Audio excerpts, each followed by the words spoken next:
അപ്പം എങ്ങനെയാ ഫാൻസി ലാൻഡിലെ പുതിയ വിശേഷങ്ങൾ കാണണ്ടേ? ക്രിസ്മസ് ഡെക്കേഴ്സ് പാർട്ട് 2ലേക്ക് എല്ലാവർക്കും സ്വാഗതം. സ്റ്റാർസിൻ്റെയും ക്രിസ്മസ് ട്രീകളുടെയും ഒരുപാട് കളക്ഷൻസ് എത്തിയിട്ടുണ്ട്. സ്റ്റാർസിനേക്കാൾ എനിക്ക് ഏറ്റവും ഇഷ്ടമായത് ഈ ഒരു സംഭവം കേട്ടോ. ഇത് മാൻകുട്ടിയാണോ ആട്ടിൻകുട്ടിയാണോ അതറിയില്ല, പക്ഷെ ഭയങ്കര രസമുണ്ട് കാണാനായിട്ട്.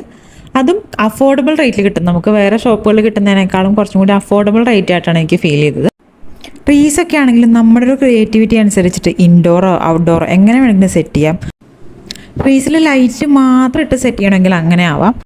അതല്ലാണ്ട് നമ്മൾ ട്രീസിൽ ഒരുപാട് കുഞ്ഞു കുഞ്ഞു ഡെക്കേഴ്സൊക്കെ ആഡ് ചെയ്യില്ല. അതായത് ഈ ചെറിയ സാൻഡ, ചെറിയ ബൾബുകൾ, കുഞ്ഞു കുഞ്ഞു ഗിഫ്റ്റ്, അങ്ങനെയുള്ള ഓപ്ഷൻസ് ചെയ്യണം എന്ന ആഗ്രഹമുള്ളവർക്കും ഒരുപാട് ഓപ്ഷൻസ് അവിടെ അവൈലബിൾ ആണ്. അപ്പോൾ ലൊക്കേഷൻ മറക്കണ്ട, തൃശ്ശൂർ പുത്തമ്പള്ളിക്കടുത്തുള്ള എരിഞ്ചേരി റോഡ്, ഫാൻസി ലാൻഡ്. സ്റ്റാർസിനും ട്രീസിനൊക്കെ പുറമെ ഇനിയിപ്പോൾ ഗിഫ്റ്റ് എക്സ്ചേഞ്ചിന് ആവശ്യമായിട്ടുള്ള ഒരുപാട് ഐറ്റംസ് ഇവർ പുതിയതായിട്ട് ലോഞ്ച് ചെയ്തിട്ടുണ്ട്. ചെറുപ്പത്തിൽ ക്രിസ്മസ് എന്ന് പറയുമ്പോൾ എനിക്ക് ഓർമ്മ വരണത് പ്ലം കേക്ക്, പപ്പാഞ്ഞി, ക്രിസ്മസ് ട്രീ, ഗിഫ്റ്റ് എക്സ്ചേഞ്ച് ഒക്കെ ആയിരുന്നു.